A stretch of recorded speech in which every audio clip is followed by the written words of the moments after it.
దేవుడన్నా, దేవుని సన్నదన్నా, దైవ సేవకులన్నా, దేవుని పనన్నా, నీ యొక్క ఆత్మీయ జీవితం అన్నా లెక్కలేని స్థితిలో నువ్వు ఉన్నావేమో.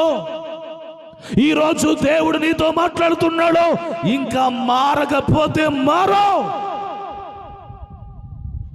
ఇంకా పాపాన్ని విడిచిపెట్టకపోతే విడిచిపెట్టు, ఇంకా నామకార్థత భయంకరమైన జీవితాన్ని కలిగి ఉంటే విడిచిపెట్టు.